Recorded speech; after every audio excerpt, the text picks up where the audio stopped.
முதல் வாசகம். என் தலைவரே, நான் இன்னும் பேச வேண்டும், சினமடைய வேண்டாம்.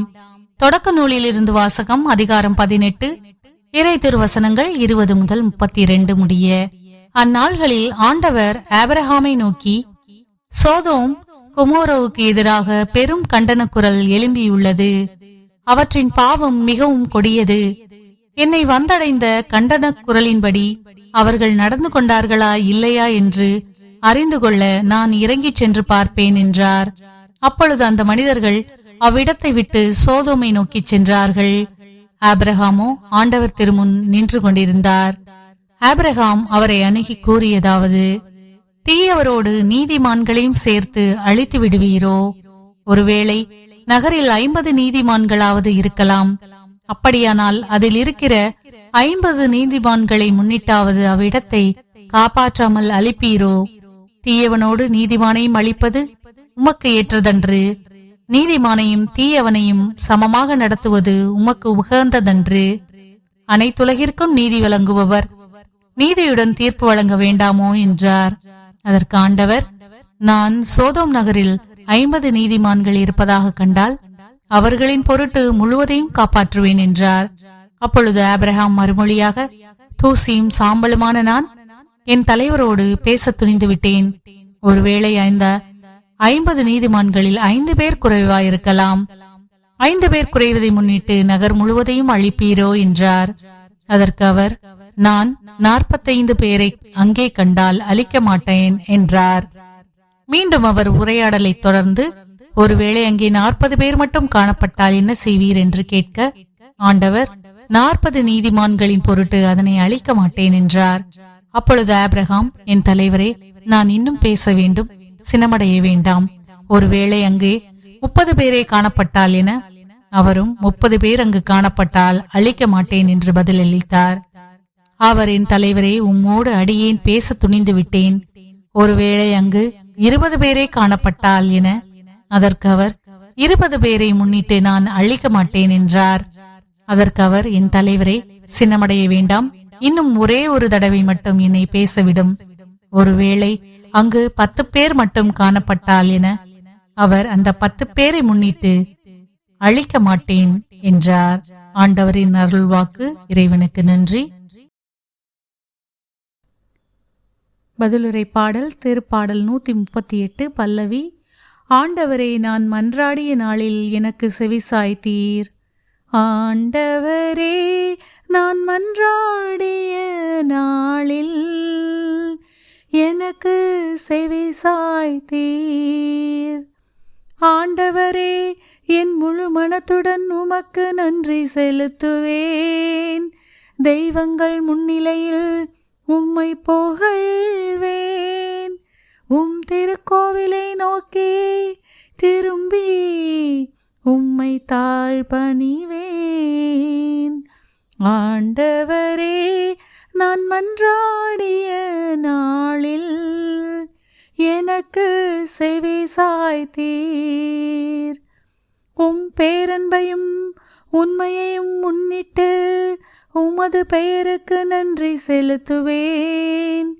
ஏனெனில் அனைத்திற்கும் மேலாக உம் பெயரையும் உம் வாக்கையும் மேன்மையுறச் செய்துள்ளீர். நான் மன்றாடிய நாளில் எனக்கு செவிசாய்த்தீர். என் மனத்திற்கு வலிமை அளித்தீர். ஆண்டவரே, நான் மன்றாடிய நாளில் எனக்கு செவிசாய்த்தீர். ஆண்டவரே, நீர் உன்னதத்தில் உறைபவர். எனினும் நலிந்தோரே கண்ணோக்குகின்றீர். ஆனால் செருக்குற்றோரை தொலையிலிருந்தே அறிந்து கொள்கின்றீர். நான் துன்பத்தின் நடுவில் நடந்தாலும் என் உயிரை காக்கின்றீர். என் எதிரிகளின் சினத்துக்கு எதிராக உமது கையை நீட்டுகின்றீர். ஆண்டவரே, நான் மன்றாடிய நாளில் எனக்கு செவி சாய்த்தீர். உமது வலக்கையால் என்னை காப்பாற்றுகின்றீர்.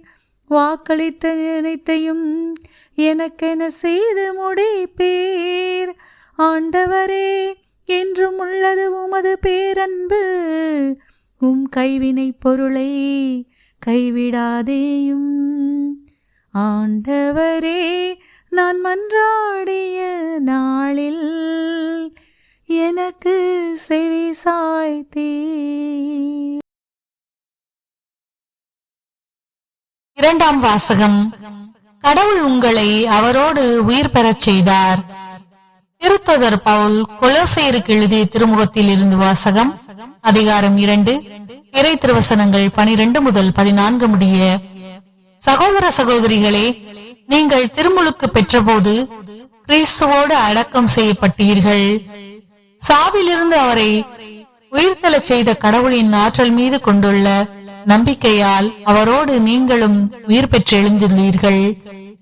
உடலில் விருத்த சேதனம் செய்து கொள்ளாதவர்களாயும் குற்றங்கள் செய்பவர்களாயும் வாழ்ந்ததால் நீங்கள் இறந்தவர்களாய் இருந்தீர்கள்.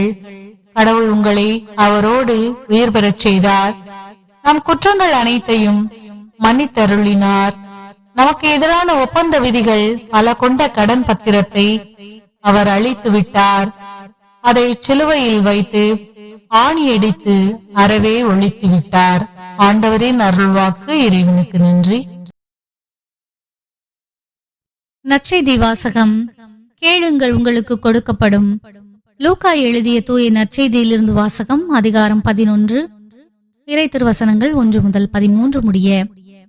அக்காலத்தில் இயேசு ஓரிடத்தில் இறைவனிடம் வேண்டிக் கொண்டிருந்தார். அது முடிந்ததும் அவருடைய சீடர்களுள் ஒருவர் அவரை நோக்கி, ஆண்டவரே, யோவான் தம் சீடருக்கு இறைவனிடம் வேண்ட கற்றுக் கொடுத்தது போல் எங்களுக்கும் கற்றுக்கொடும் என்றார்.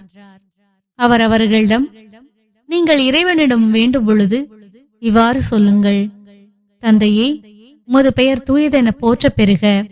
உமது ஆட்சி வருக. எங்கள் அன்றாட உணவை நாள்தோறும் எங்களுக்கு தாரும்.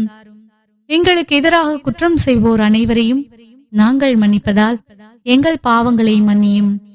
எங்களை சோதனைக்கு உட்படுத்தாதேயும். தீயோனிடமிருந்து எங்களை விடுவித்தருளும் என்று கற்பித்தார். மேலும் அவர் அவர்களை நோக்கி பின்வருமாறு கூறினார்: உங்களுள் ஒருவர் தம் நண்பரிடம் நள்ளிரவில் சென்று, நண்பா, 3 அப்பங்களை எனக்கு கடனாக கொடு. என்னுடைய நண்பர் ஒருவர் பயணம் செய்யும் வழியில் என்னிடம் வந்திருக்கிறார். அவருக்கு கொடுக்க என்னிடம் ஒன்றுமில்லை என்று சொல்வதாக வைத்துக் கொள்வோம். உள்ளே இருப்பவர், எனக்கு தொல்லை கொடுக்காதே, ஏற்கனவே கதவு பூட்டியாயிற்று, என் பிள்ளைகளும் என்னோடு படுத்திருக்கிறார்கள், நான் எழுந்திருந்து உனக்கு தர முடியாது என்பார். எனினும் அவர் விடாப்பிடியாக கதவை தட்டிக்கொண்டே இருந்தால், அவர் தம் நண்பர் என்பதற்காக எழுந்து கொடுக்காவிட்டாலும் அவரது தொல்லையின் பொருட்டாவது எழுந்து அவருக்கு தேவையானதை கொடுப்பார் என நான் உங்களுக்கு சொல்கிறேன். மேலும் நான் உங்களுக்கு சொல்கிறேன், கேளுங்கள், உங்களுக்கு கொடுக்கப்படும். தேடுங்கள், நீங்கள் கண்டடைவீர்கள். தட்டுங்கள், உங்களுக்கு திறக்கப்படும்.